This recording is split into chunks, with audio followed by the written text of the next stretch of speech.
कहते हैं कि भगवान हर जगह नहीं हो सकते थे, इसलिए उन्होंने माँ बनाई। माँ अपने बच्चों को संस्कार, सद्गुण और ममता देकर उन्हें एक सुदृढ़ और जिम्मेदार व्यक्तित्व बनाती है। और जब बच्चे रास्ते से भटक जाते हैं, तो वही माँ डांट कर, समझा कर उन्हें प्यार से सही मार्ग पर लौटाती है। इसी प्रकार जब भगवान की सर्वोत्तम संतान मनुष्य भटक जाती है, तो जगत जननी जगदम्बा स्वयं अवतार लेकर मानव को मानवता के मार्ग पर लाने का कार्य करती है। ऐसे ही करुणामयी और ममतामयी शक्ति है परम वंदनीय माता जी, जो सच्चे अर्थों में हम सबकी माँ है। उनका ममत्व किसी सीमा, जाति या मजहब से बंधा हुआ नहीं था।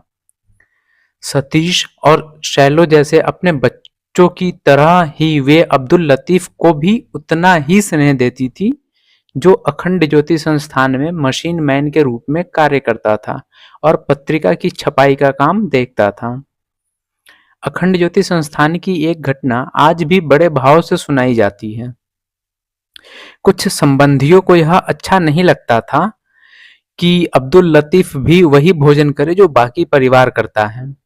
वे कहते, भोजन देना गलत नहीं है, पर उसके बर्तन तो अलग रखने चाहिए। माताजी कई दिनों तक शांत भाव से उनकी बातों को सुनती रहीं। वे समझाती, आचार विचार का मतलब छुआछूत नहीं होता, पवित्रता हमारे विचारों और कर्मों की होती है। लेकिन संबंधियों के आग्रह रुके नहीं। एक दिन घर के कामों में हाथ बटाने वाली एजू ने भी यही बात कही।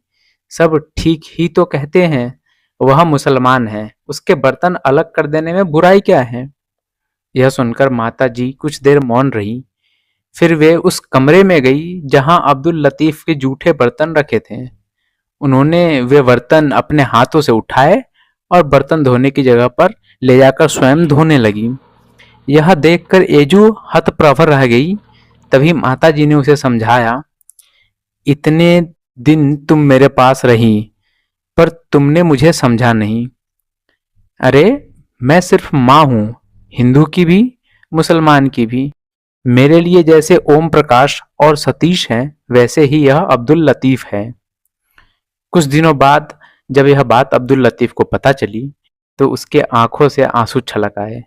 वह माता जी के सामने हाथ जोड़कर बोला, माँ, आप सचमुच माँ हो। आपका दर्जा फरिश्तों से भी ज्यादा बुलंद है। आप फातिमा बी की तरह मुकद्दस हो।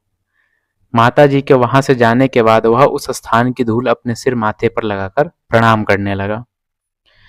यह घटना सिद्ध करती है कि माता जी केवल एक व्यक्तित्व नहीं थी, वे प्रेम, करुणा, ममता और समानता की जीवित प्रतिमूर्ति थी। 2026 में उनकी जन्म शताब्दी हमें फिर यही संदेश देती है, मानवता ही सबसे बड़ा धर्म है। कैसा लगा आप सभी को महाशक्ति की लोक यात्रा का एक छोटा सा झलक झांकी, जिसमें उन्होंने ये बता दिया कि वो संपूर्ण विश्व की माँ है, संपूर्ण प्राणी की माँ है। आप सभी हमें फीडबैक जरूर दें, ताकि आपके फीडबैक के अनुसार नई इंप्रूवमेंट्स के साथ हम एक नई वीडियो लेकर माता जी के जीवन से जुड़ी एक नई कहानी लेकर जल्द से जल्द उपस्थित हो, ऐसा उम्मीद करता हूँ। तो आप सभी का फिर से एक बार बहुत बहुत धन्यवाद इस कहानी को देखने के लिए। आप इसे शेयर जरूर करें, अपने दोस्तों तक, गायत्री परिजन तक माता जी की इस घटना को जरूर पहुंचाएं, क्योंकि आने वाले वर्ष में माता जी की जन्म शताब्दी मनाई जा रही है और उनसे जुड़े एक एक बच्चे को, उनसे जुड़े एक एक परिजन को उनकी दिव्य रूप, उनके विराट रूप और उनकी करुणा, ममता, प्यार, त्याग के बारे में पता होना चाहिए। आप सभी का फिर से एक बार बहुत बहुत धन्यवाद।